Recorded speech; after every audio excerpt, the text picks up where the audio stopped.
today. Yeah. So good afternoon to today's sessions. Before Sister Timi started the introduction, I was asking, do we have people that were here last week that had questions? Mute. I'm not mute. Could we have everybody? Yes, thank you.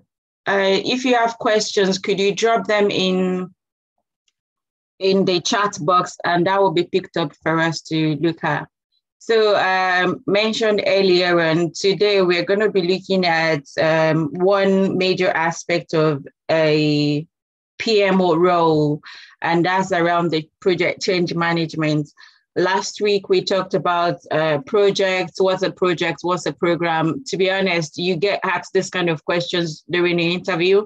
And sometimes they ask you the different methodologies are there out there in terms of how projects are being delivered. At the same time, we also talked about, I'm just going to share my screen so that I would just flip through some of the areas that we talked about last week and then go to today's session.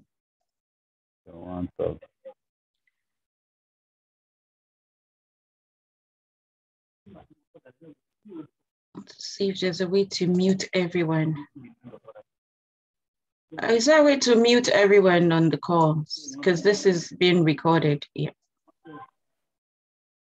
Yeah.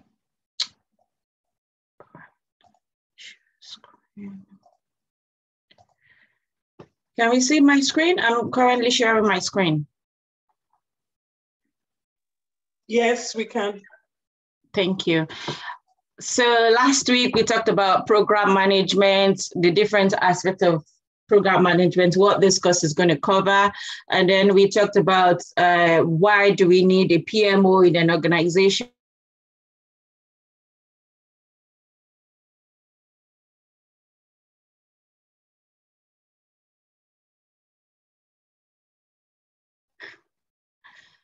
Can we hear me? Can you all hear myself? Hear me, Adam? Yes, I can hear you. Okay. All right. So we talked about what is a project, what are the characteristics of a project, and project management, program management. So just for an overview of people that are not here last week. And then we talked about what is a portfolio, the different project management methodologies, the different levels of PMO. And then this is our main focus. We're going to be talking about the different areas of PMO specialization. And one of the key ones that is very popular for you to be a PMO is the risk management. And we touched on that one last week on what is risk, issue, assumptions on dependency, how to assess the risk, and how to treat the risk, and then the different flow charts. So today, templates and then responsibilities. So today we're going to talk about project change management. We're going to talk about project management, change management. Does anyone have an idea of what is a change management, or just general knowledge? Because I know there are people that are new to the industry and there are people that are experienced here. So we could just have one or two contributions regarding your understanding of project change management. Do we have any volunteers? Hi, can you hear me? My name's Rume. Well, I'm not in PM, but I'm just working with projects. Simplest terms, my understanding is when during part of a project, there's some kind of change has come through, maybe a new feature or an update to what's ongoing. Awesome, that's awesome, thank you. Do we have any other person that wants to help us? I know there are a few people here that experience. What's your view of project change management? Teslim raised hand. Hi, Teslim. Hi, everyone. So my understanding of project change management, just the things and activities you do during a project to facilitate the unforeseen things that come up that require you to change maybe budget, change resources, so like the documentation and all that. Yeah, brilliant. Thank you. That's a very good example as well. So you're both correct. Thank you for your contribution. In this session, we're just going to talk about what is project change management, why do we need it? And I've just put like a small process flow or sort of a cycle of what happens in a project change management. And I specifically call it project change management, but sometimes you might hear people call it project change controls or change management. Today, I'm going to be talking about project change management. There is a difference between a project change management and business change management. I have a question for someone that is new, that was here last week, right? I mentioned something. I said, what is a project? And I said project is something by which the business does something. This is just a question. Anyway, I'm not sure if I'm framing the question properly. So project is a way by which a business introduces something into their business or their work. Can someone remind me what that meant or what I'm trying to say? Did you understand the question? How does, what brings about projects? Anyway, maybe that's the better way. Okay, since people don't understand. Anyway, I mentioned last week that for a business to introduce, sorry? Okay, Deji, sorry, go ahead. Okay, I'm new actually. I'm not, I'm joining for the first time, but a project is a temporary endeavor that is introduced by a company or a management to bring about change, either as a means of development due to technological growth, business need or business objective, or possibly also regulatory need. Thank you. Do you know what? You've mentioned the exact word I needed, but I'll give someone else the option. You really mentioned it, but I'll tell you what I'm trying to say. Deji, Mr. Deji Familola Restis, and is my brother, so you're on mute now. Oh, my name is Shegun Aluko. Yes, I can see you, Shegun. Thank you. You just you gave us a very good understanding of what project is. Someone else raised their hand. That's Deji Familola, so that's what I'm saying. I think he wants to contribute. And he's on mute. He's not on mute. Okay. Anyway, so what I'm trying to drive at with what I said earlier was business introduce project is a means by which business introduce change. And that was the word, that was just the word I wanted us to talk about. When the example I gave last week was around iPhone 11 to iPhone 13, they want to change, they want to upgrade, and they had to do a project. So it changed from what it was, which was iPhone 11, and they want to move it to iPhone 12. That's moving from one stage to another. And for them to change that process, they need to initiate a project. So that's the definition of what I'm trying to explain earlier. So project is a way by which the business introduce change. That is like a definition of a business change. Whereas a project change is a structured approach and is usually being set up by the PMO for a structured PMO environment. Is an application of a structured process and tools where the project team manage any unforeseen things that might happen to the project. What I mean by unforeseen is like internal, external factors. There might be a project that has been planned to spend £500,000 within 2 months, and this is a scope we're going to deliver. We're going to move from iPhone 11 to iPhone 12.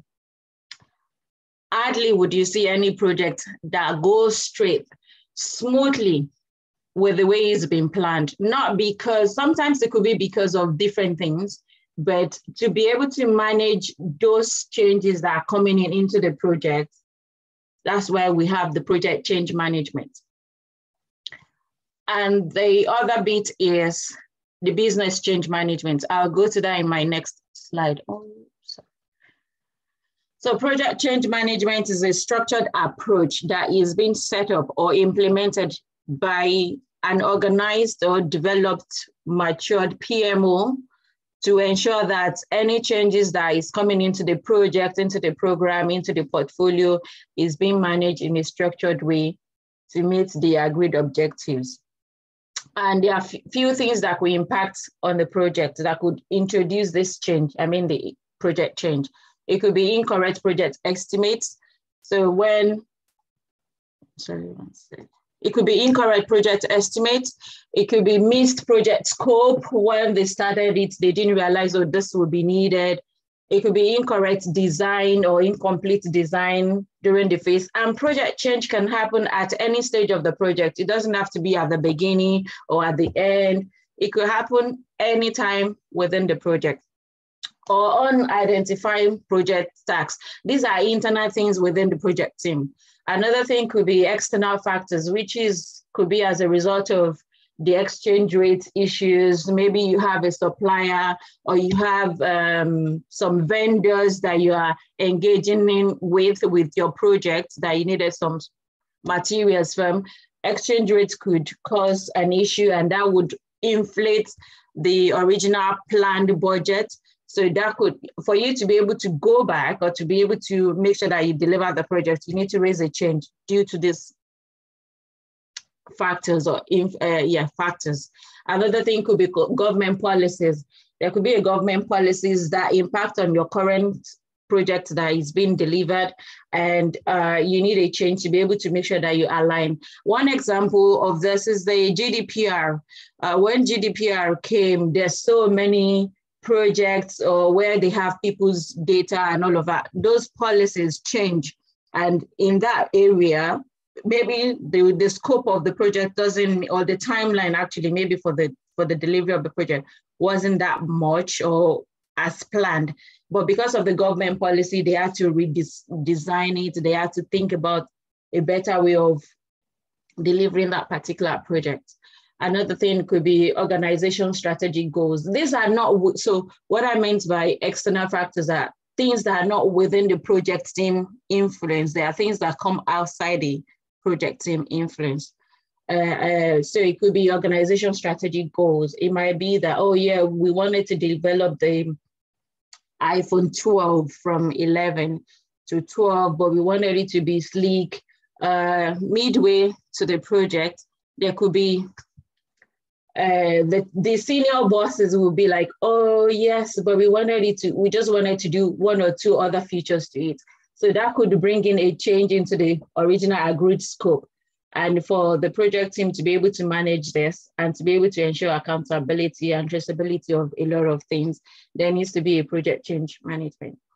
There could be different reasons. Anyway, so what are the benefits of the project change management? It ensures that project is managed in a structured and transparent way.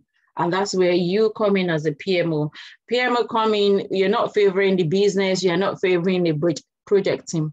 You're coming in as an independent person or independent team. So you are in the middle. You're more like the middle person to say, okay, this is how has been decided by the senior stakeholders or by the business.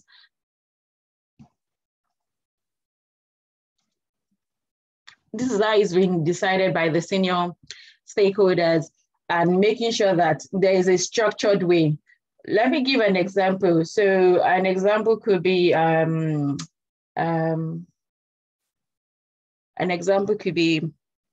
one of the projects that I was on, where it was a smart meter, when the smart meter was meant to be built and rolled out in, I think it was 2015. And There are different loads of requests. Oh, I needed this extra money. I needed this extra timeline. We needed this vendor to be able to build the smart meters, to build it in form of a credit way or the pay-as-you-go form. So there are a lot of changes that might be coming in from the different vendors, from even the project team. If there is no structured approach,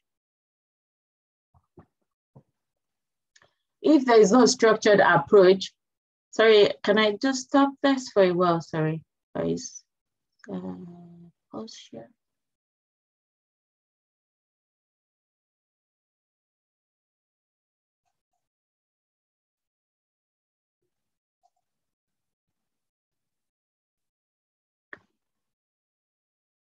And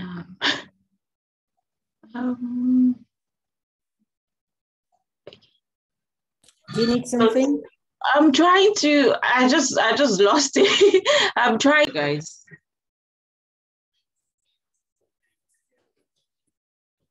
Yeah, so this is where I am. Okay. Yeah, so I was saying, like, having a project change management, which is like the core responsibility of a PMO, helps to have a structured way and transparency of what is going in and out of the project. And it also helps the senior stakeholders. One thing that you should put in your left hand is all your project sponsors, all your senior stakeholders, they do not like surprises. Surprises could be, oh yes, we plan to spend 5 million on this project, but we ended up spending 7 million or 6 million. Or we even plan to spend 5 million, but we ended up spending 3 million or 2 million. They are big surprises and they don't like it. So project change management helps to ensure that stakeholders are in alignment with whatever changes that is happening within the project. And it also highlights any dependencies on related projects. What I meant by this is, if there's a change that is coming on board, an example I was giving earlier within the smart meters, before the rolling out of the smart meters into the UK, was we have the people that need to engage with the vendors for the prepay, and that's a different project on its own. We have the people that has to be with another vendor, so they were using multiple vendors. There's a dependency across all of them. So if there's a change and it's not being tracked or it's not being managed properly, I'll call them A and B. One of the project team for A might not know that, oh, this B project is having some changes and this might impact on the timeline that has been agreed. Whereas A is dependent on B to be delivered. It's dependent on B to be delivered. So without that understanding or that information, the dependency, there might be an issue in the way the program as an overall is going to be delivered. So project changes tends to help to highlight any dependencies across a different related projects. And you also support the senior stakeholders or senior management investment decision. The example I gave then was a senior manager or a sponsor that has allocated 5 million to a project. If there would be less money to be spent, project change, you can raise it as a project change, but most of the time it comes in as we need more money form of changes. So it helps them to be able to say, oh yes, we needed to invest more money into this project or less money into this project. So it gives that information out when you are able to manage changes that are coming into the project. Then I mentioned to us that business change. So business change is the people side of organizational change. So what I mean is they need to have a business change management structure to say, we are introducing this change. I'm going to be focusing around the smart meters now. What the business change team or the business change would be involving is Who are the fitters that will be doing this? Even the customer service team that will be receiving calls. How do we train them on some of this changes that the company is introducing in terms of the smart meters? We're rolling it out to all our clients. Everyone uses electricity in the UK. So we're rolling smart meters to all our clients. These are the questions that might be coming. This is what the smart meters would do.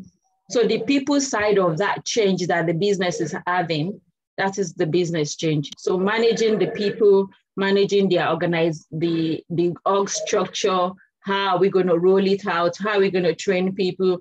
What is the readiness of the business, the people, the different teams? What is their readiness? And impacting all of them, saying, okay, that is a business change. But we are not covering that because there is a special team that does that. And some of them are change managers. So you will see some of them being named as change managers or change and training manager. They have the ones that are involved in the full process of how the staffs or the resources will understand the change that the business is bringing. Even if we're using the iPhone 12 Pro, maybe it's a 3 that is going to use the iPhone 12 to launch it out. They need to train the people. What are the new features? Why should we go into this? So the business change aspect of it is being done by a change manager. That is different from the project change management. Do we have any questions so far? Is that clear? Do we have understanding of what a project change is and the understanding of what business change is? Can I just contribute? Yes, Les. Yes. Good morning, everybody. Good afternoon. My name is Deji. I wanted to raise something initially, but I couldn't pass it across. Maybe I was on mute. So it's not a very good. She's done a very good job on these, but I would just need to chip in these. Basic understanding of change. We put change management. We just say let's start from project change management. Change and management are different words. So people don't want to change. We don't want to change, but in the project environment, it's inevitable. So when you have a scope of job, initially you've planned what you want to do, and what you planned is changing. Then how do you manage the change? And she's mentioned everything, but the key thing is communication, because you need people from the upstreams and the downstream guys to buy into this change. If they don't buy into it, if you say you're changing something, you might find it difficult. Communication, you need to be able to sell the change to these people based on the success criteria. What are we going to benefit? Take, for example, there's a change. It might be, at the end of the day, we're going to have more money because we're going to charge the customer. And when we have more money, we're going to get a big bonus at the end of the year. So you need to be able to sell it to both the down guys and the up guys. So that is my contribution. Thank you. That is a very, very clear difference between the project change and the business change. So that what he has explained now is solely on business change. And our next slide. So next, can you see my screen? Oops. So for a project change, I will be interchanging between project change and project change controls. It's the same thing. So for a PMO person, you tend to define a clear end-to-end process of how the project is going to manage any changes that come to them. And this would involve the framework stating how would they, if they identify the change, how do you know that this is the real change that the project should be taking on? What are the minimum standard that is required for any project team? Anybody in the project team could raise a change.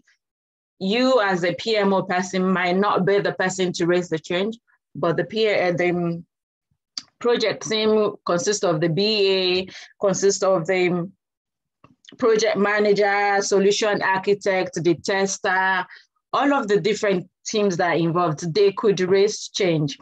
So guiding them to say, these are the minimum standard that is required, putting those framework in place is what the PMO is expected to do.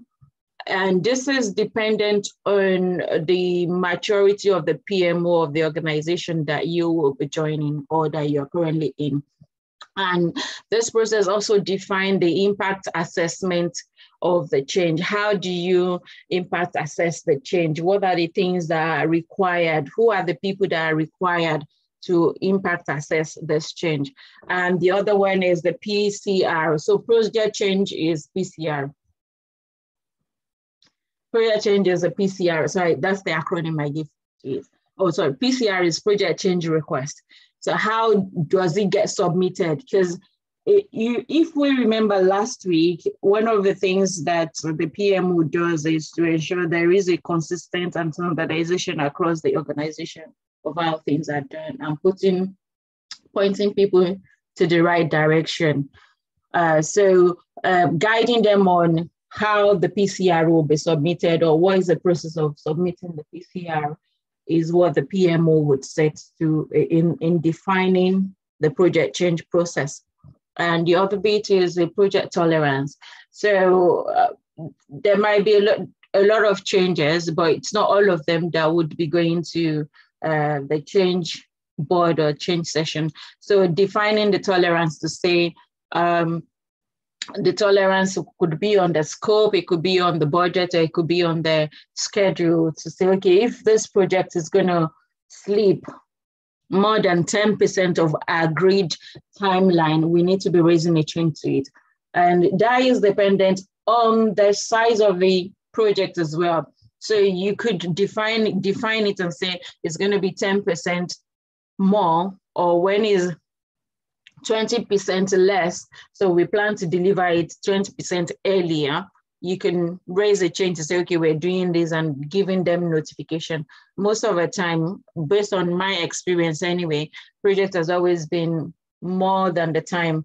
Occasionally, would they raise a change request for, we're delivering earlier than anticipated.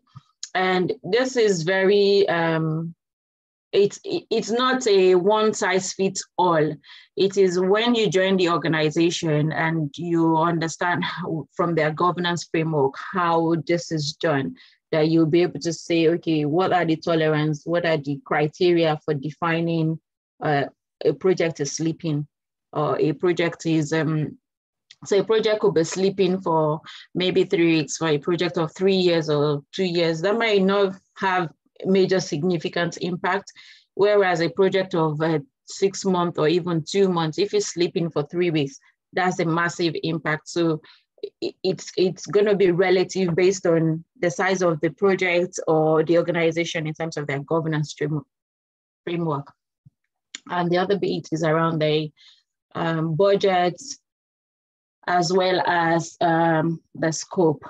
So another thing that the project change process involves from the PMO perspective is the governance. So the PMO will be the person to define the governance for where the project is going to happen, who is going to be there, who are the stakeholders that there, what's the frequency of this forum, and ensuring that whatever that's been agreed as the standard for this project change, the standard is being adhered to by the project team.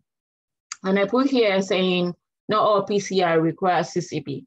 So you could have a project of 50,000 and they just needed maybe 2,000 or 1,000. You wouldn't call a change. CCB is change control board. You wouldn't call a CCB for a 2,000 pounds project, changes to the project. So this is where the tolerance also come in as well. So if the project is 50,000, tolerance is still less than 10% of 2,000. 2,000 is how many percentage? So it doesn't need to go through a CCB, but there will still be some form of governance, some form of traction to say this project is requesting additional money, rather than just dashing them and say, yeah, go ahead, raise the money for it. And I'm going to walk us through a flowchart process of what happens in an ideal project change management process anyway. But this diagram here is just giving you a high level overview of what happens. And that is the request could come from anybody. They request for a change. It could be the project team, the tester, or anyone. And the changes could be around, we require additional funding because of this and that. And then once that change has been requested, the PMO will help to guide them on what is required, and then the impact assess that change. So I'm talking about money now. It could be change, it could be money, it could be timeline. Impact assessment means checking with all the required stakeholders. These required stakeholders could be people that are in the program. So this is a project, right? We have multiple projects running concurrently within the organization or within the program or portfolio. So you need to engage with most of their stakeholders to say, this change that has been requested by this project team, what is the impact of it on your project? Is your project reliant on it? Especially if it's a timeline. It might not be related to it, but because you are within the same program, we just wanted to get your view to make sure that if we're extending the delivery timeline that was originally communicated to everyone on this project, will it impact on yours? Are you waiting on it? Because it's not possible to go to different stakeholders one by one. The project change will help to ensure that everyone that may be impacted by the project, the change, is contacted or is notified to say, okay, can you impact assess this and come back to us? So once that impact assessment is done, and also impact assessment, not only timeline, could be money. So maybe there's a change of scope or a design. You needed to get additional vendor or some outsource it to a contractor because you missed it or because there is no resources for you to do it. That could come in to say, we're going to charge you £10,000 for us to be able to help you to do this job. So those ones will also provide their own impact in terms of the money, in terms of, okay, this is what it's going to cost us. Or even if we're extending the timeline of this project, it's going to cost us this amount of money because of the number of resources that we have. We have to pay them extra money, people that are contracting. Even if the project is being delayed for 2 months, it doesn't affect you, but you're also part of the budget of the project. So that means they need to ask for additional funding. So that is where the impact assessment of all of the different stakeholders come in. Once the impact assessment is done, the PCR, I'm going to be calling it PCR. PCR is project change request. PCR would go into the senior stakeholders to approve it, saying, okay, yes, we're happy. We can justify the timeline. There's a reason for it. We're happy to progress with it. Or we're not happy. No, that is not happening. Or we could defy it to say, okay, yes, we're willing to defy it. And once that is done, whatever is a decision from that forum, the CCB is Change Control Board, would now be to the PMO to support the project team to implement that and track it.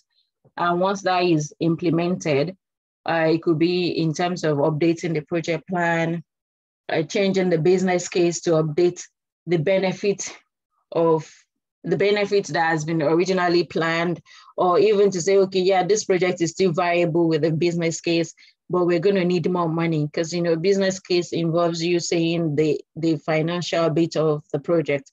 So updating that and adding that additional funding to your project.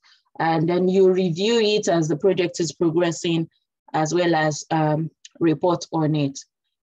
So that's just in a nutshell what happens in a project change process. Do we have any questions? Is this clear?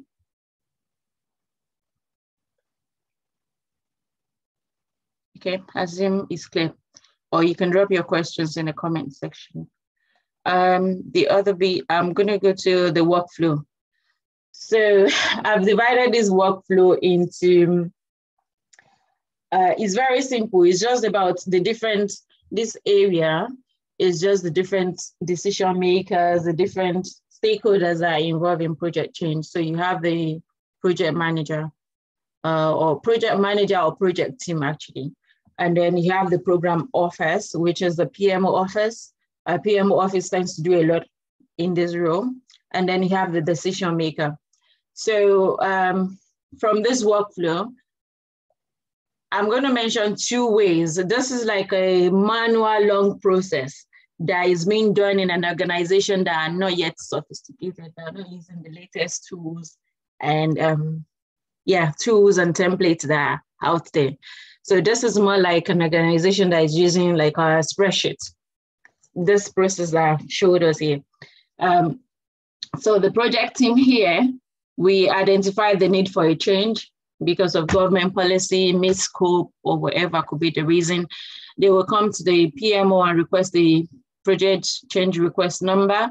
PMO will generate it because the PMO already have, this is like day-to-day what will happen if you are in PMO role, what you would do. Let me put it that way. Generate the PCR number and give it back to the project manager or project team. And then the project team, I'm giving them as well as a template if they are new to the organization. So you would have created a template. PMO would have created a template anyway. The PM project manager or project team populate the template. They submit this template for review to the PMO, and the PMO will review it. If it is okay, they would say they will update the PMO central register. So one of the things that a PMO does, we'll go back to, we will still talk about the roles and responsibility. If you have a template, you have a risk log, risk register. I will show us like a small live register that we used during the ladder back session. You review the PCR. When you are reviewing this PCR as a PMO, what you are looking for is to make sure that whoever that is reading this change request, they don't have to be technical people. They understand what the change request is all about. Because even as a PMO, you don't have to be a technical person. As a PMO, you would have set the minimum standard saying, okay, those are the minimum standard that is expected for a PCR or a project change. So you are reviewing the PCR that has been submitted by the project team to make sure that it meets those minimum standards. If it doesn't meet it, you send it back to the project manager or whoever raised this saying, this doesn't align. It wouldn't, if you are not here as a project team or as the change owner, the project change owner, no one will be able to understand because of the technical jargons that you're putting in. You might not use the word technical jargon, but technical things that you have put here. So it needs to be clearly written in a way that even the business, people that are not technical can be able to understand it. That's the essence of you as a PMO reviewing that PCR. Making sure that it meets all those standards that has been set. Then you update your PCR centralized PMO register or log, and then you present it the CCB. CCB is a change control board, and you can also hear people call it change approval board, CAB. So that is a forum that has the senior stakeholders. It has the project sponsors. It has the risk. So you would probably have like a risk manager. You have the budget, the finance people. They will be in this CCB session to say, okay, yes, we are happy with the way the change that has been presented for the change that has been presented. So you present it, and sometimes it depends on the type of change. If they needed more information, the project manager also come in into the review. They might invite them in to come in and present this change request. PMO This is your responsibility, almost all here. You capture the actions, whatever is the action that has been decided, and then the senior stakeholders, that's the project sponsors, the budget approval people, the risk people, they would say, yes, we are happy with the change request to go on. So the reason for this initial CCB is to say, yes, we are happy, even though we don't have a full impact of what this change would mean, but from the explanation that has been explained, yes, go and impact assess this change. So in this area, the PMO will capture the actions, and once it's been approved, the PMO go back and update the change register and communicate whatever is the decision to the project team, whoever is the PCR. The project manager will start impact assessment. Impact assessment is checking with the different stakeholders, solution architects, vendors, even it might involve vendors. Vendors saying, okay, this is a project, this is a change we are trying to introduce into this project. What is the impact of it to your project or to your program or to your timeline or to your work? Because even it could be some part of the project team, maybe it could be something around solution delivery. I mean, the change. So the solution, the testing team might need to impact assess it, saying, oh yeah, if you're going to change the design, that means it's going to affect our own test environment, is going to impact on our own timeline or test strategy that we've already planned because the whole solution has changed. So some of the project teams will also have to impact assess this. And then once the impact assessment is completed, they submit it back to the PMO to review, to make sure that everybody, including the risk manager, including the finance team, saying, yeah, we're happy with this change, and this is how much we think we have in the budget to be able to finance or to be able to give you extra additional funding. And so PMO help to support the efficiency, because what I noticed in previous role is that sometimes impact assessment might be sitting in some people's mailbox for like 2 weeks, 3 weeks, 5 weeks. It depends on how big the change is anyway. Yeah, so PMO helped to support the project team in chasing for updates, asking who is still outstanding with those changes, who do we need to involve? Who do we need to involve to make sure that we get all the required impact assessment done? And once that is done, another thing here where I've put this is you could create a highlight report saying, in this program as a PMO, we have this number of change requests that has been raised, and most of them are related to money, or some of them are related to timeline. This is the average money that they have been asking, or this is the overall additional funding that all these projects within this program are requesting. So there are different forms of ad hoc reports that might be requested from you. So as a PMO, so you create that report. Once the report has been once the PCR has received the all impact assessment from all the stakeholders, you present it back to the CCB board. This is the final bit where they now deep dive into the changes. So note that this is not applicable to all the changes, but it might be applicable to the big changes. So it depends on the governance or the tolerance that you have set when you're setting up this process. As a PMO analyst, you might set it up or you might not, based on experience, as in the experience that you have. So they present the PCR with the impact assessment and send it to the CCB for them to review, to say, okay, yes, this is how much it's going to cost and everything. So the senior stakeholders are happy, everybody is on board, is going to delay this timeline. It gives them confidence to understand what the impact of that change is. going to be on the project and if they're happy to progress with it. Note that at the initial CCB, they don't have the idea of what the impact is. They just have an understanding, okay, this project is requesting for additional money or is requesting for additional timeline. It might be okay for them to approve, yeah, go ahead with it, but without having to know that within a program, this is what the impact is going to be like, is going to be on other dependent projects or related projects. So that's what the impact assessment does. Once they have that understanding here, they can either give a go ahead to say yes, or they can say no. If they say yes, it's going to be a big news for the project team. There are occasions that they have rejected it. There are occasions that they have said, okay, we'll put it on hold. Or there are occasions that they would have requested for additional information to be able to decide to say we need more information before we can approve this CCB.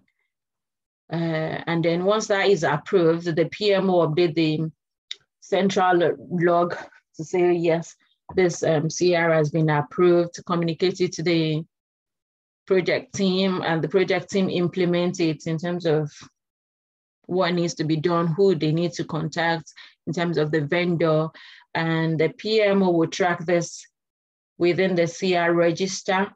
The PMO, if the PMO is serving as the planner as well, will replace baseline the project plan to say that has been accommodated and agreed, and make a note of the CR, the project PCR that has been agreed, put it as a reference into the project plan, and also update the business case to say, okay, this is what was the funding, or this is the timeline that has been agreed.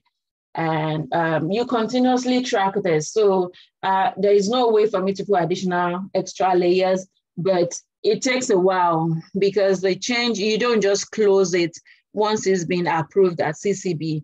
You don't just, yeah, that's the end. You continuously track with the project team to make sure that the agreed PCR is fully implemented.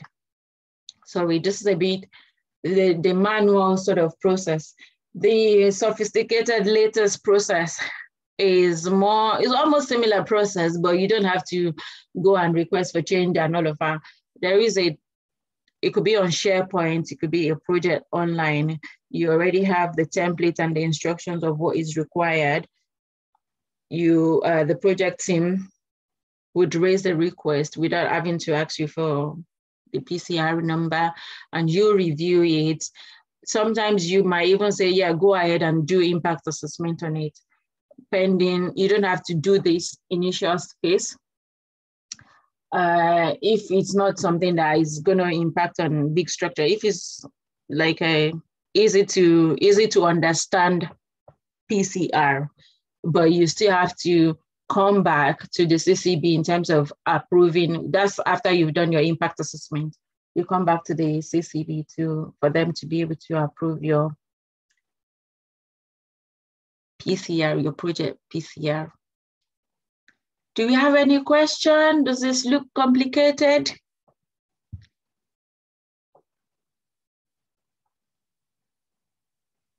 Hello? Hi, can you hear me? My name is Victoria. I've got a question for you. Hi, Victoria. Go ahead. Hi. Can I ask you, what is the timeline? This process flow chart you've shown us, what's the timeline like, you know, going from one end to the other? Is this something that happens weekly, potentially, or is it fortnightly, or could it, what exactly is an ideal timeline? How long does it take for this to run? It depends. So there are a few things that are involved in this.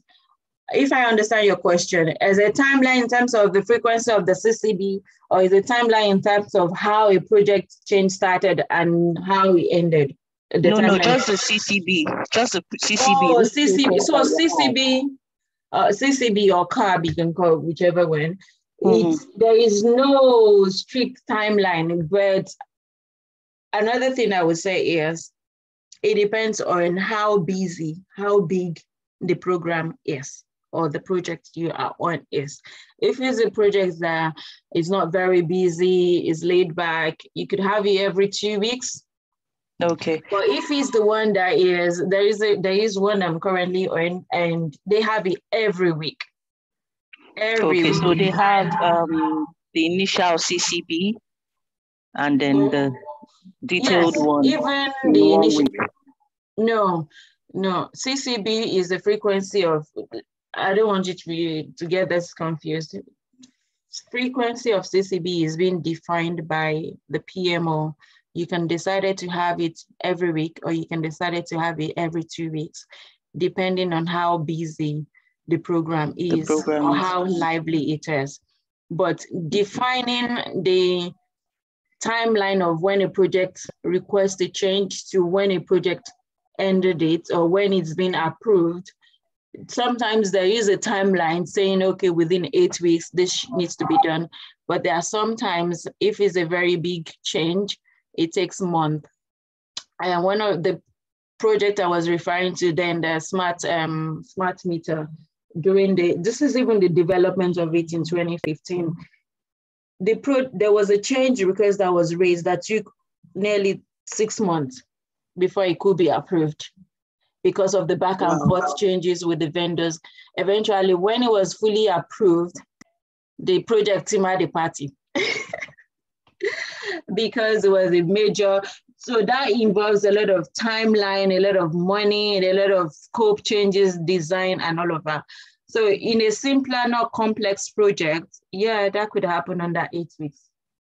Okay. But in a very complicated project, it could happen for a long time because during the impact assessment, and the bit that is really, really longer is the impact assessment stage, where you have to engage with the different stakeholders, the risk manager, the finance team, the vendors, some of the project team, like the test team, the business analyst team, because it might impact on what they had already planned to do as well. So it might change their own scope of work and activities that has been agreed for them to deliver. Thank you.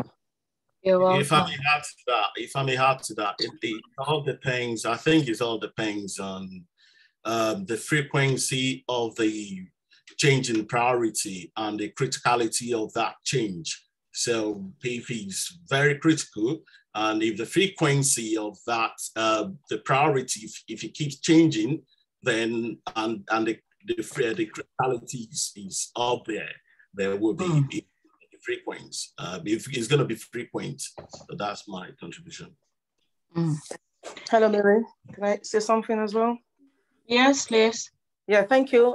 You're doing a great job. I just want to say, talking about the CCB or CAB, whichever one we want to use now, there's some situations whereby some change requests are not even, eventually will not get approved. Yeah, a lot of things might happen along the way. Like the example you've given about a change request approval taking like about 6 months. Change at the end of the day, maybe the change, because of the time it's taken, maybe the change might not be required any longer. Maybe there's a difference in pricing, and a lot of things might change between that time. So I just want to say that not every change request get approved eventually. And most times it's because maybe the scope changes, requirement changes, a lot of things changes, and they just have to take it back. I've seen an organization whereby they have to do addendum documents and all of that. But most times, I just want to point out the fact that changes might not get approved eventually. So that's, sorry, I've got my chat. Sorry, hold on. So that's one bit of it. The other bit of it is that there will be some organization just for the purpose of those that have not started this PMO job, or they're looking, or they're fresh, that you might get to an organization. It's not impossible for you to find an organization that doesn't have a PMO that does this bit of the cab. I've been in an organization whereby we only get details of a change once it's handed over to delivery. So we didn't get involved with the cab and all that. So there's a dedicated change team in some organization that is usually taking this beat. I don't know if you've experienced that.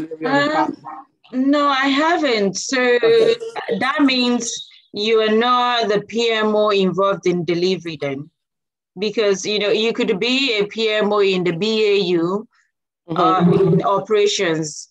If you're a PMO involved in a program or in delivery of a program or a project, I have never been. You are fully involved in the project changes. And I explained earlier on that there are business change and there are project change. So as long as there's anything that is related to the project change, PMO are involved. It might just be a specialized PM person that is involved in this, not all the PMO team. So when I mean PMO team, it could be, we have the senior PMO person, PMO analyst, PMO lead. You could have different people. So, I'm just saying there may be some few modification in different organizations. If you get what I'm saying, just so that somebody doesn't get to an organization and they get shocked that they are not being part of that process until it's handed over to delivery. You see what I'm saying? So that's just my take on that. It's possible there's an organization that there's a dedicated change team, they call them, and they do all this CAB and all of that.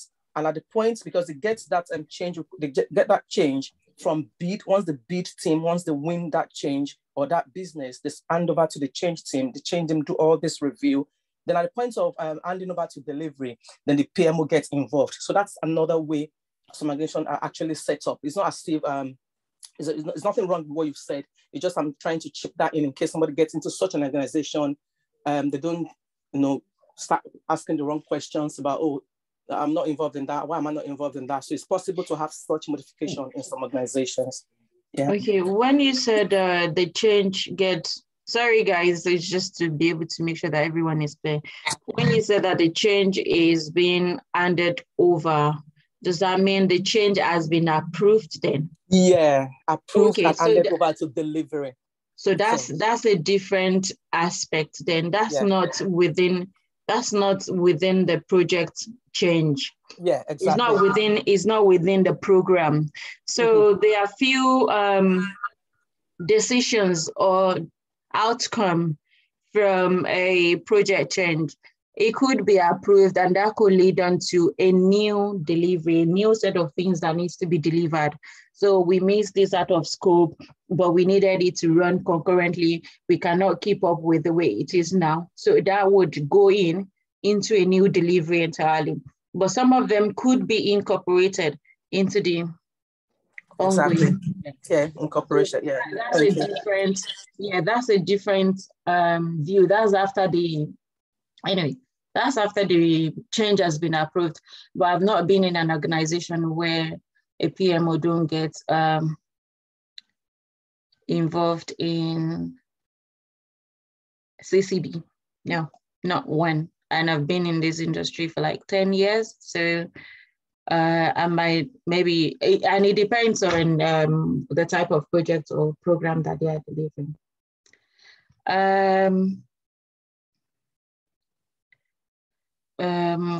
Okay, I think we are running out of time. Sorry, I'm just going to quickly go to my next slide and I'll come back to some of the questions, please.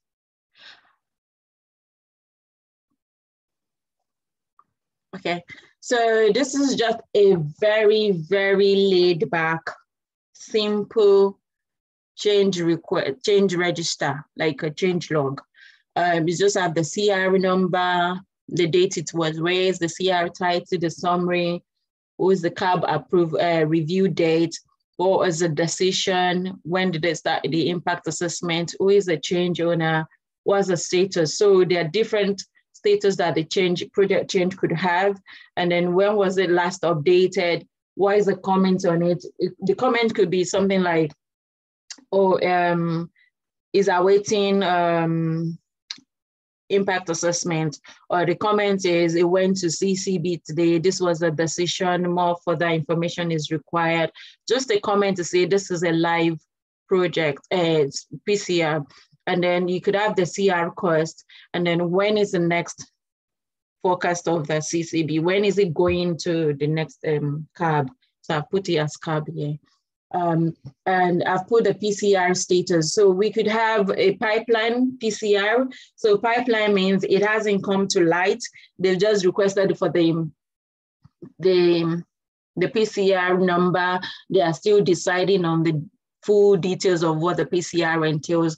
They haven't bring it to light for the PMO aside from the time that we got to know, okay, there's a change, we wanted the number.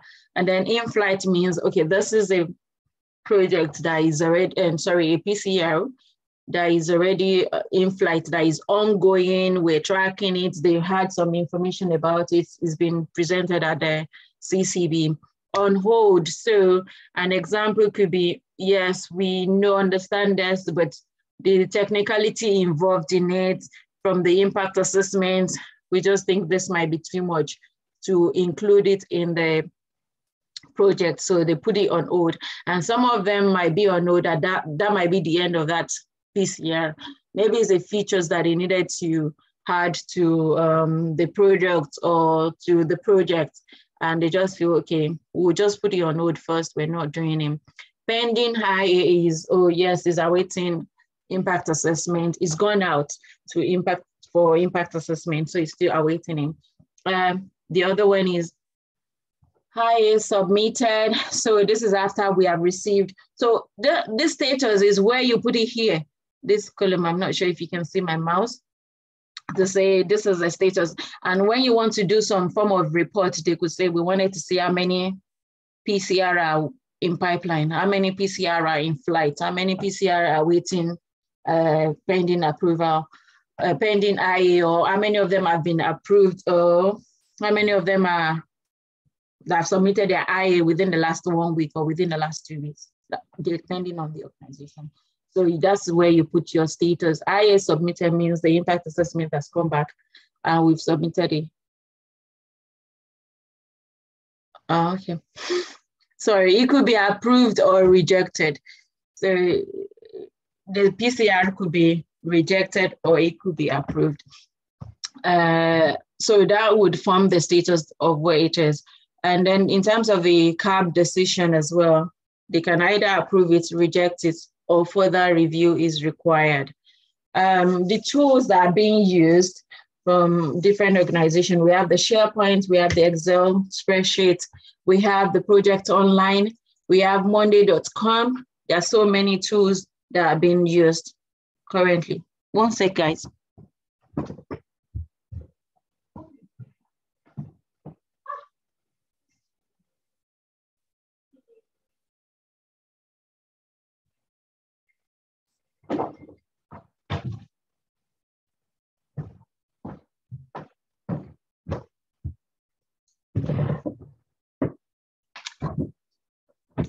Yeah, so those are the different tools that are being used. I know there might be some sophisticated tools as well, maybe Asana, but I have not used it before. But there are other tools.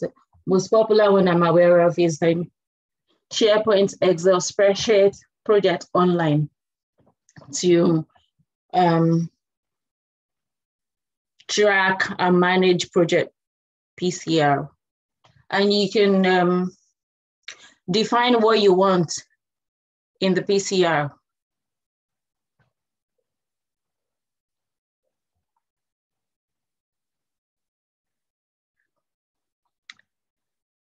Sorry, in the change log, I mean.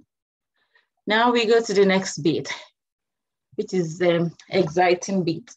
In terms of, this is not a exhaustive list or rules and responsibilities. It's just highlight some of the key things that a PMO will be involved in.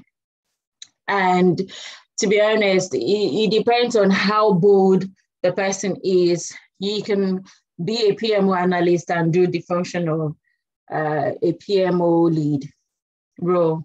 So the PMO analyst will help work with the PMO lead to define the change control, to define the templates. So we have different templates that you wanted to use and the tools as well. So if it's a SharePoint that needs to be used, you define that template. Review the PCR, ensure the minimum standard from the flow charts, yeah. And then define what should be in your minimum standard as well. So it could be clearly written thing. You need to have a change owner. You need to have just some basic few things that are required as a minimum standard for the change request before it can be presented to the CCB, before it can be presented even to the PMO. And then support with the impact assessment in terms of chasing for updates and seeing who is still outstanding, set up the CCB agenda for the review session, facilitate the session in terms of saying we have this number of CR that has been presented and these are the people, this is what the CR is all about. Just a high level overview of what the CR is, capture the actions, communicate the decision to the stakeholders, create a report. This is just all the things I've mentioned in my flow chart, and then maintain the log regularly. And also after the post approval, making sure that the plan is updated to reflect the approved changes. This, for the PMO lead, you define the change control process. How do you want the process? Who are the people that you wanted there? And you also support with you support the PMO team in terms of when they are creating the templates and the tools. And then you implement the change control process. You ensure it supports independent review of the CR. When we say independent means you're not. So do we have?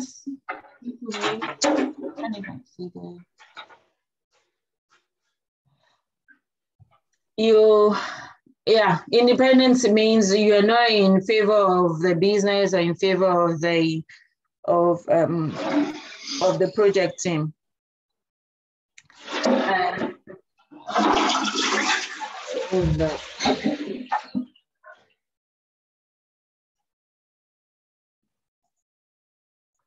Yeah, so everybody please go on mute. Thank you.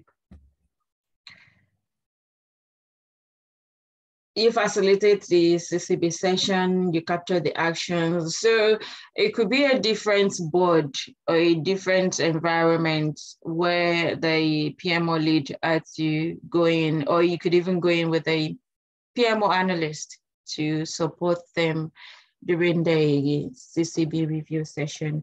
You coach and train the project teams on the different change control management in terms of what is required as per the governance framework that has been agreed by the business of how they wanted to manage changes within a particular size of a project or complexity of a project.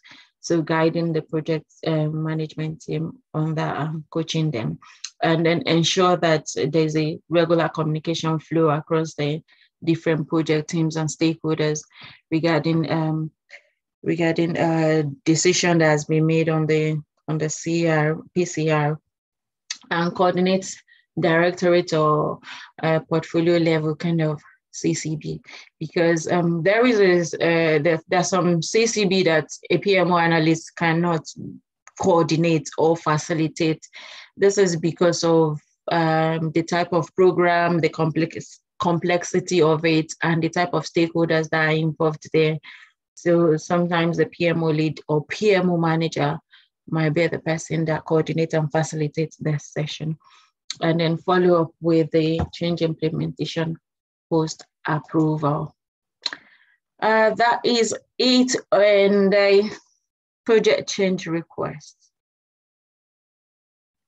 Do we have any question, please? Hi, everyone. Questions? Is anyone contributing? No question. Oh, fantastic. No question. That's not nice. Well, for me, no question, but I would love if I can get lay my hands on the materials. This is the first time I've not attended other classes. This is the first time I'm attending the class, and I found out that it's not the first class. So I would like to you on the call, on the message directly, unless it's not you that asked that question. As at last week when we had the session, the facilitator confirmed that she will not be sharing our notes but the session has been recorded. So if you want the video recording, I'm happy to share that.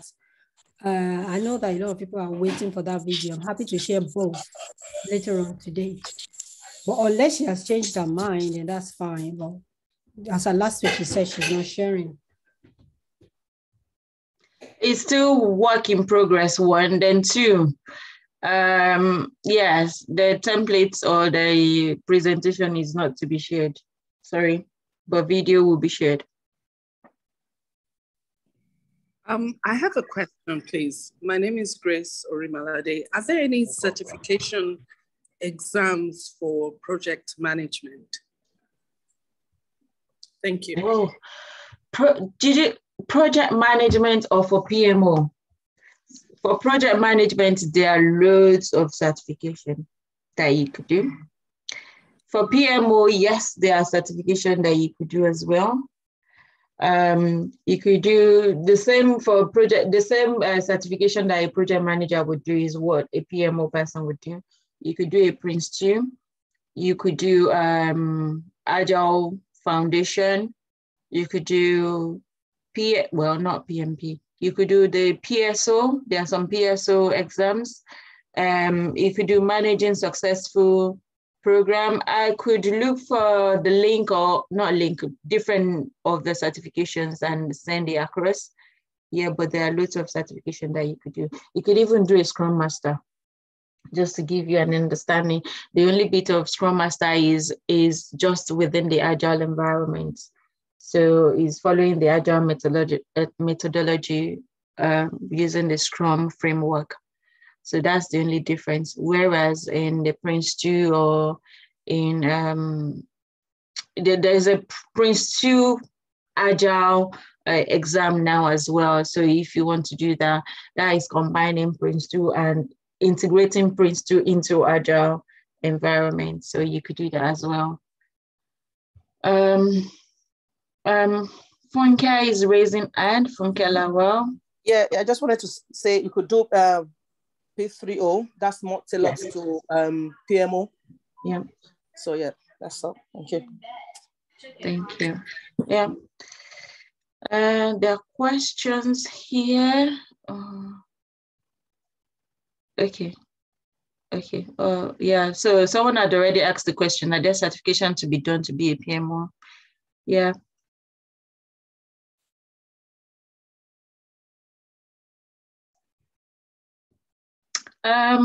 Yeah, we've already gone past our time. I was thinking that we would look at something which is very quickly.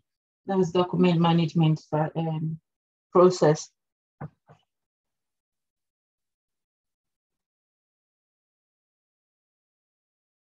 Is there anything you need from me? Sorry, I missed that.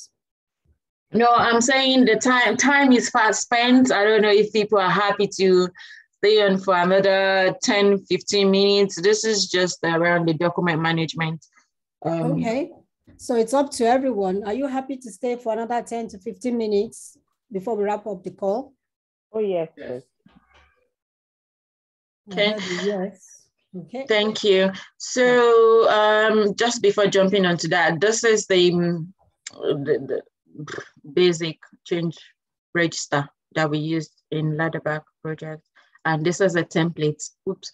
The template is just highlighting the project name, the program name, the date it was raised, what's the change reference. This is more like the change number that they will request from the PMO. What version is it? Is it related to any risk?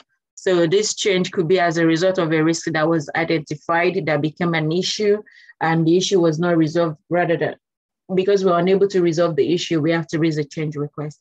So it could be related to that. That's why we have the associated risk ID. What's the title of the change? What's the change description? Why do we need this change? Provide justification. What caused it? Is it because of resources? Is it because of timeline? Could be different things. What's the timeline that you expected? Estimated timeline, additional income or factors that would have made this change to come about. And then this is the impact assessment. This is just a very, very small impact assessment. In a very complex project, you have a list of different things. So it could be, is it going to impact process, then technology structure or other areas that is not listed here. And then it's going to impact the different stakeholders, and they would say, this is a potential impact. This is the consequences of the impact. And then the approval board, who are the people that needs to approve it, and they will put a comment here. This is just a very simple change request template. I have seen magnificent, complicated change request templates. Yeah, but this is like a very simple one that could be used by any of the project team. Yeah, so I'm just going to quickly go back to the slide. This one, I haven't really done a lot of like put presentation slides, but it's just talking about document management. And as a PMO, it might not be very common to say, okay, these are required in job descriptions, but there are some of the things or some of the ways as a PMO where you can add value when you're able to support with document management. And there are different areas that are involved in this. This is around document management, version controlling the documents that are being used by the project team, and making sure that there is a storage, a repository for the project team to have access to project documentations, guiding them and supporting them with document checking and checking out, ensuring that just the right people have access to the information. So this is where you come in as a PMO. It depends on the organization and their structure of PMO. Here you provide access. So someone that is not within the program or within the project might not have access to the project documentation. It could be the project contracts, it could be project expense, it could be it could be finances. So it could be the project finance or the program finance and any other continuous improvement. So this is what I've written here. So project document management is a process by which the project or program manages, stores, share, and track its documents. And as a PMO, they wouldn't say, oh yeah, we want you to be able to do this, but these are some of the things that you should be able to support or be able to do as a PMO. And the reason why you're doing this is you realize that in, I don't know, even if you're not in PMO currently, there are so many companies where you see that document is stored in network drives that is clustered. You find one in this folder, you find one in another folder. It's just all over the place. So as a PMO, when you come in a project team, you support them in organizing their project folders. This could be stored online, or this could be stored in a network drive. So you help them to make sure that there is an organized way of accessing the project documentation. Benefit of it provides central repository for project documents. So it's not like one is stored in someone else's folder, the other is stored. Solution architects have their own folders in their own individual folders. Testers have it in their own folders. Project managers have the business case and PID in another folder. Someone else. It makes it very hard, especially when it comes to stage gate. You need the skills when it comes to stage gate, managing the project deliverables so that you can easily access them and making sure that there is a centralized location for them. Securing access to documents. So if you have it saved in SharePoint, you don't have everybody access. It could be access rights to just view only, or access to edit the document, or access to no access at all. So having a document management process in place within the project helps you to give access to the right people. They could be within the project team or outside the project team, but it has to be the right authorized people, giving them access to be able to access that information. It also promotes collaboration. In SharePoint now, in some documents, people could edit the same document at the same time. But if it's saved in folder of solution architect, it's saved in folder of tester, there's no way, there will be a mismatch of things. And even if they needed to, maybe the project manager needed to provide a report or something, the updated document might not be the one that you have access to because it's saved in someone else's folder. It's not in a centralized position. So you as a PMO, you come in to add value in this area by helping to organize the way the folder is being done, providing the right access, and making sure that sensitive information about the project remains sensitive, is not open to everybody. And then your consistency. The consistency bit is for one of the program we had over this is like is a countrywide kind of centralized PMO. Then we had over 1,000 projects, making sure that there is a consistency with their folder structure. So you as a PMO there saying, okay, for this region, this is a folder structure that has been set up for you, and those are the key required documentations or deliverables for each of the phases of the project, and these are the location where they should be saved. So you bring in that consistency as a PMO in terms of managing the document. And yeah, so the bits I mentioned here is support secure document sharing with project team outside. So you might have people working on the project that are essential or the third parties, and you needed to share the documents to them.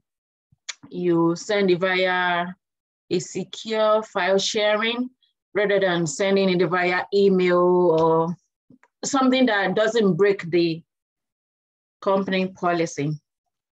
So that is the essence of the project documents management process. The key one here, aside the repository, sorry, is the version controlled. You could have a folder that is already set up, that is already well organized and structured. But as a PMO, you need to ensure that all of the documents are version controlled. You don't even need to be in PMO to know this, but it's a good practice to make sure that your folders are, your documents are version controlled. Does anyone have, well, not does anyone. Do we know how to version control documents? Or do we have people that doesn't know how to version control documents? No, I don't know how to version control. Okay. Anyone else? Esther is raising her hand. Hi, Esther. Hi, thank you very much. I just want to take you back for the last bit you said that the project team have to follow the lay down sort of rules of the PMO. What if they are not following? What can a PMO do to get them aligned? So it wouldn't be all of them. So this is where you need to understand your stakeholders. This is around stakeholders management. You need to understand them. It wouldn't be all the project team that are not aligning with the PMO. To be honest, some of the project team might think, oh yeah, PMO, you've come with your stories, you've come with your process, we come to give us additional work. As a PMO, you need to present it to them that I'm here to make your life easy. I'm here to increase your efficiency and effectiveness, and you need to come with facts and figures. You need to give examples. So it could be the version control now that we talk about, or it could be the document management thing. If they have folders everywhere, do you know how long it's going to take them sending email back and forth looking for the right information? Like it could take forever. Whereas you say, I have it already set up here, it's structured here. You can and send them the link to where it is saved in the network drive. That's where you can add value. So if someone is very hard, I'm not saying there wouldn't be, there are a lot of people that they might be very hard. What you need to do is to have a one-on-one conversation with them to understand where they're coming from and understand, saying, how can you make it easy? This one would be a one-on-one conversation or interaction rather than a group conversation. And when you understand where they are coming from, you would be able to provide advice, suggestions. There might be suggestions that they never thought about that you could give them and support them. You could even volunteer to help them at the initial stage or whatever things that need to be done so that you can bring them on board. And if they are still not agreeing with all the support, with all the ways you've presented to them, you can escalate it.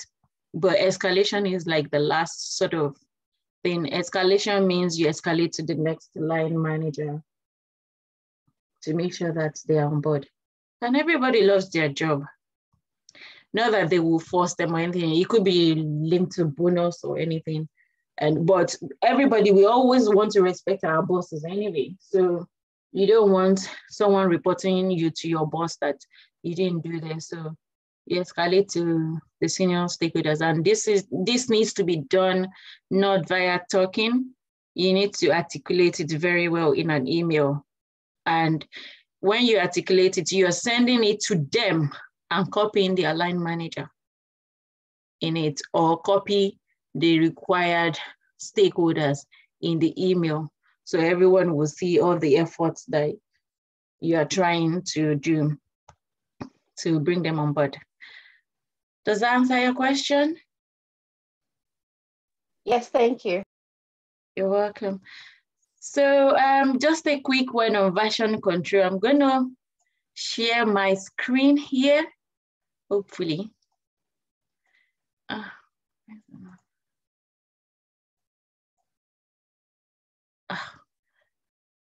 Okay, so this is my folder structure. So this could be your network drive, right? And this is my OneDrive. This is my personal OneDrive. And I have ladder back down materials there. This is the current presentation.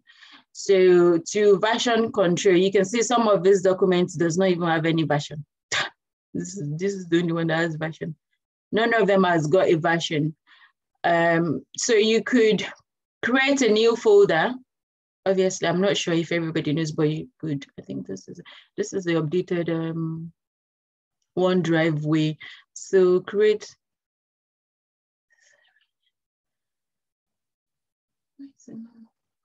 Sorry. Okay. Yeah. Here is new. Oh no, copy.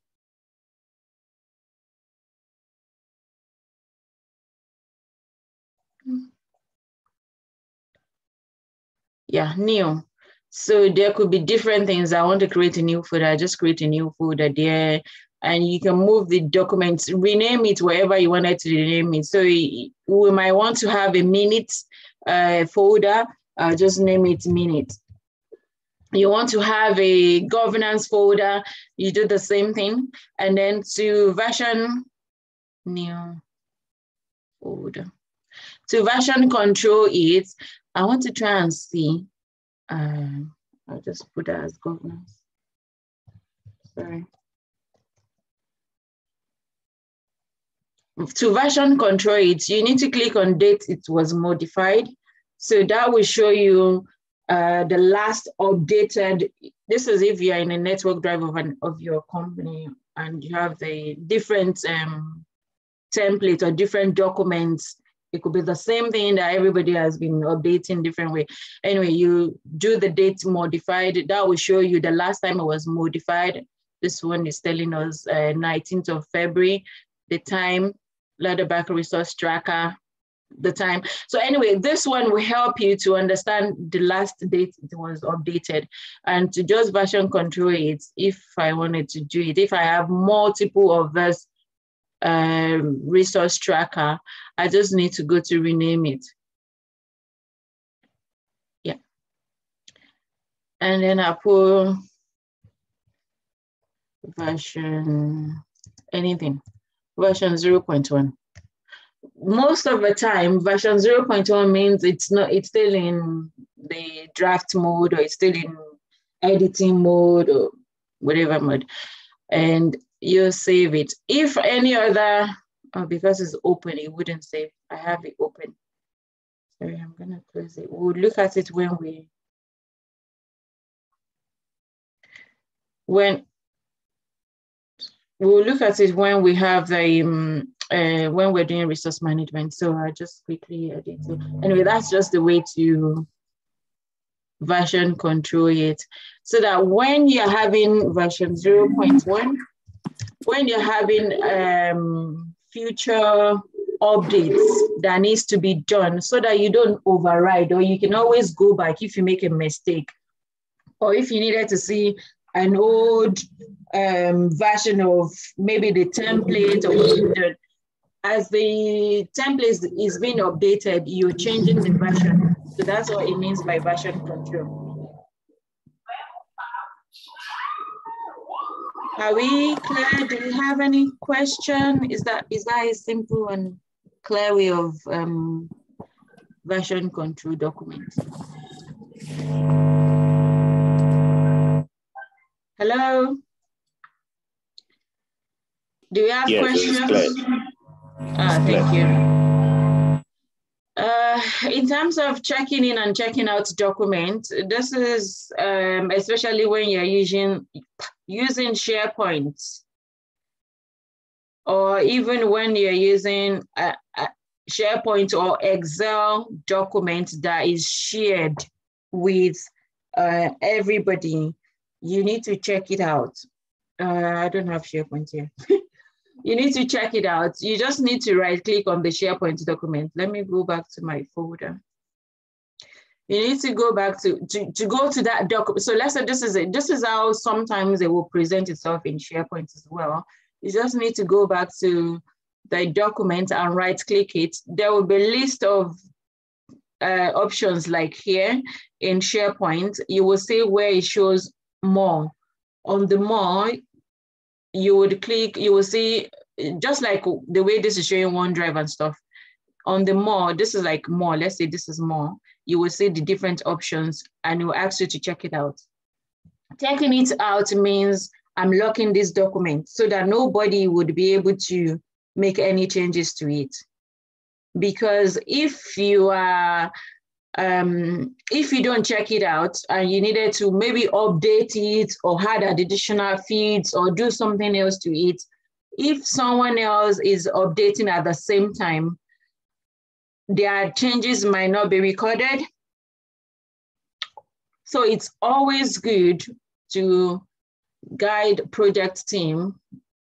It depends on the type of document it is anyway. To guide the project team that they need to check out documents before they start making edits. If the edit is going to be like an updated version. So maybe it's from version 1 to version 2, or it's going to be something else. But if it's a document that everybody needs to provide, maybe it's an holiday tracker now, and they needed to put their holiday in. Yeah, you might not need to check it out because everybody needs to update it. But if you need to even check out that document because you are the PMO, you needed to add some other columns, or you needed to make some formula calculation or something in the background, and you don't want people's update to be lost, you check it out. And once you finish that update, you save it and save to say, this is a comment, these are the updates that I've made into it, and check it in. When you check it in, it allows people to be able to see the changes and also to be able to make their updates within the document. I need to download SharePoint so that people can maybe a practical view of how that is done. And even some of like the change request, even the RAID log, you can set all of this up in your SharePoint or documents, whatever document that the company decided to use. That is the end of today. I don't know if it's clear. If you have any questions, please fire it on. Let's have questions for 5 minutes and let's go. My name is Efe. I wanted to just clarify. The other time you spoke about certification, you mentioned Prince 2, Agile Prince 2. I just need to clarify, which one will you recommend for someone that just want to take the exam? Someone has already mentioned, it depends on your, what I wanted to say now. It depends on, I stopped sharing my screen, stop sharing, that's it. Thank you everyone that has stood with us. It depends on what is your objective and your career goal, right? You can either go for, so there is recently, I've come across it, Prince 2 Agile Foundation or Prince 2 Foundation. Prince 2 Foundation is just a methodology. Last week we talked about the different project management methodology, and Prince 2 is one of them. So you could have a Prince 2 Agile that is mixing both of them together, foundation or practitioner. Or you could, and that one, you don't have to be a PMO. You can be a project manager, you can be a business analyst, you can, or Scrum Master. But it just gives you an overview of the methodology of how a project is being delivered. And sometimes you don't even need to have a certification. You just need to have the experience and the boldness to be able to go out there. But I think some organizations prefer to see that some form of certification in your CV for some of them. Sister Timida is here. She can testify about certification in terms of if certification, it's not a mandatory thing that is required, but it just helps you to have an overview or a deeper knowledge, understanding of project management. So you could do the ESO or P3 or as well. All right, thank you very much. I always say something, even though some people don't agree, but my approach is always to understand what you are doing, have good experience, even if it is giving your time as a volunteer to get hands-on experience in a role or in a career path that you would like, rather than focusing on, oh, I want to get this certification. Certification is brilliant, absolutely brilliant. But in addition to that, even professionals in the field will tell you the certification is useless if you don't know what you are doing. It's an addition. For instance, me, over the last few years, I've not had any certification in an area. I'm only just sitting down this year to say, I want to attempt some certification in cybersecurity because I know it will help. However, I have been getting jobs as a BA.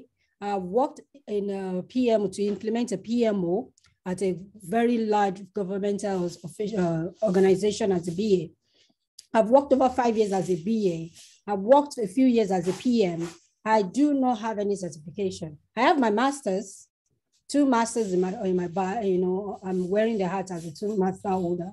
I have my first degree. My first degree is microbiology, which was not even in this country, but I'm in IT now and in cybersecurity. So I believe if you focus and connect yourself to the right circle, the right network, ask questions, practice, give time to support others when they are doing project, having projects or making yourself available to learn. We have sessions every Thursday for business analysts, people that are hungry to learn. There are at least 5 of us that have had over 10 years of experience working in the field, answering questions. That is what you need to do as someone that wants to progress in an organization or in a path. What we can do is to organize PMO sessions as well, maybe once a week, and you can call me and ask your questions.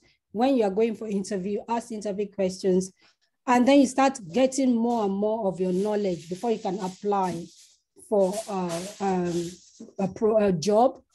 And I've been saying this now, I've been working for, since I came into Scotland now 10 years ago. I've not sat down for any certification and I've been working.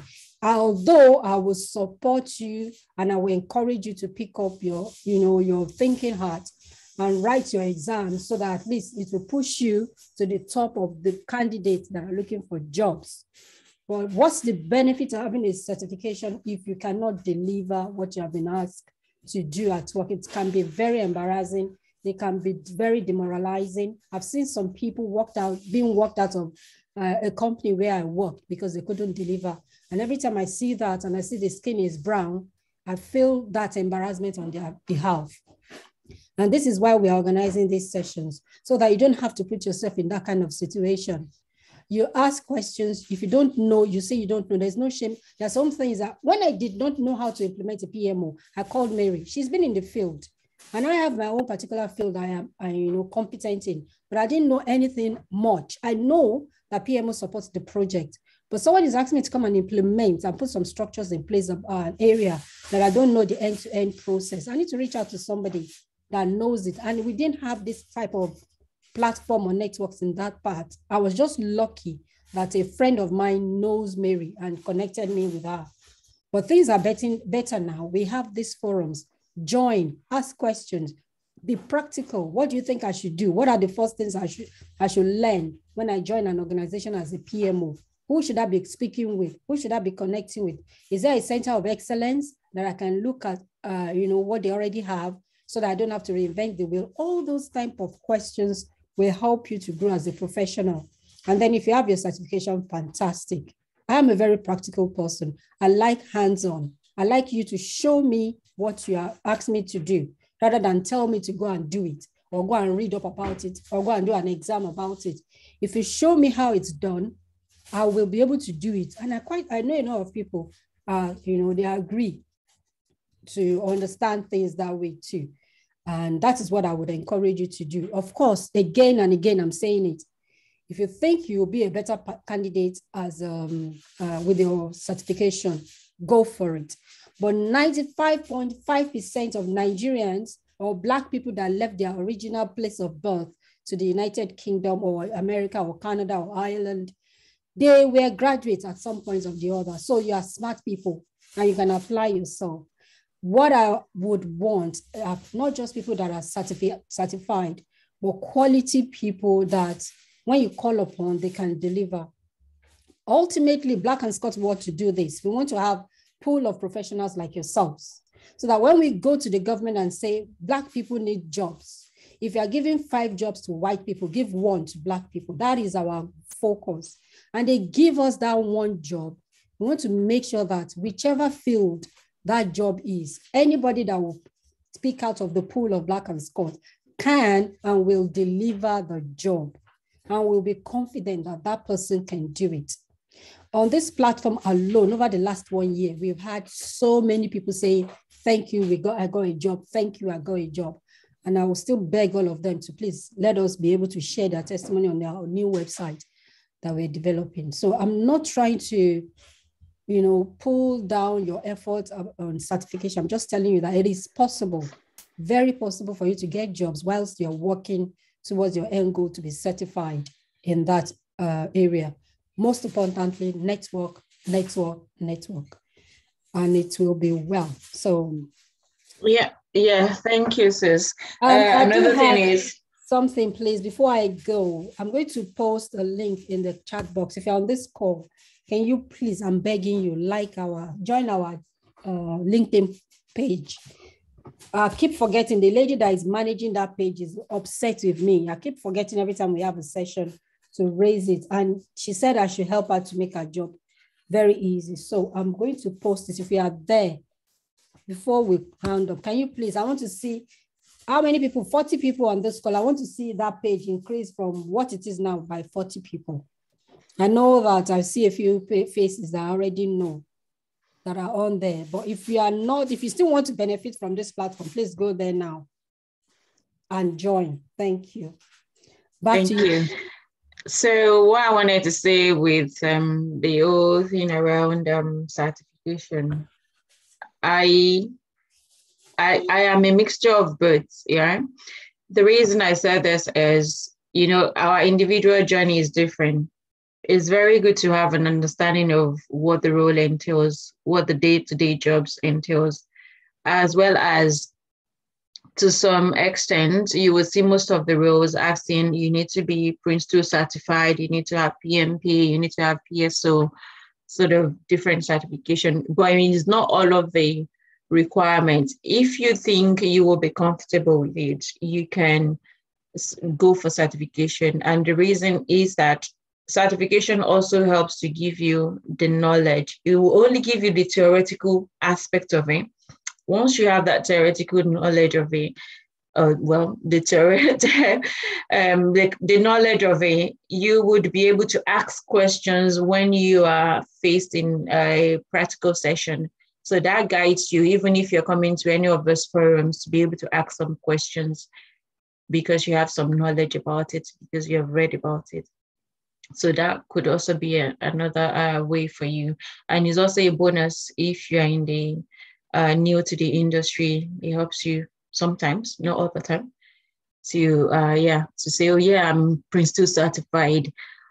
Some company like it. I've been in an interview and the man was saying, I said, I'm Prince 2 certified. The man said, what of Prince 2? Those are just processes. Just like, let's focus on what you know. And so there are some of them like, oh, are you Prince 2 certified? Oh yeah, that's good.